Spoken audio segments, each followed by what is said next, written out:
Hi everyone. My Pixel 7 Pro had finally received the December feature drop update yesterday with an update size of 495 megabytes. This time, the update completed a bit faster than usual.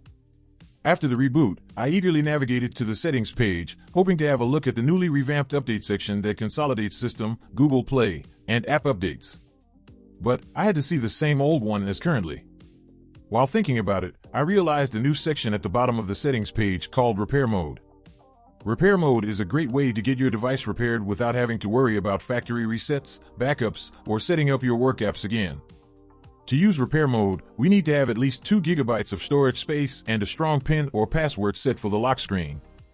To enter Repair Mode, go to Settings System Repair Mode and tap Enter Repair Mode.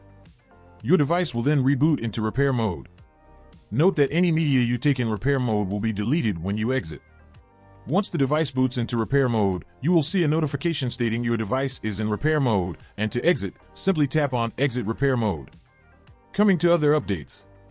This update adds 3 new features, besides the spam and screen calling features that have already been around for a while. The 3 features are Portrait Light in Google Photos, Document Scanner, with smudges and stains remover, and the last being the USB webcam feature that allows us to use our Pixel phone's cameras as webcams. While Portrait Light in Google Photos helps to edit the shadows and harsh lighting on portrait photos, the new scanner feature enables us to remove any smudges, stains on the documents to have clean-looking documents, which is a very helpful feature that we need often. Coming to the new webcam option in USB settings, which is a handy feature, especially when we have to deal with an old laptop with a broken camera.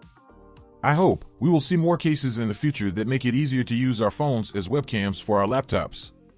In addition to these features, I have also received a new weather app post to the update that has been integrated into the clock app. This app displays weather information for the additional clocks that have been set up. While this is a convenient addition, I would have preferred to see it as a standalone app rather than being integrated into the clock app.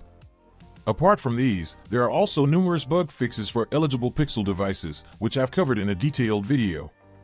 Please take a look at the video to learn more about the fixes. That's all for the video. Thanks for watching. Please do like and subscribe to the channel for more videos.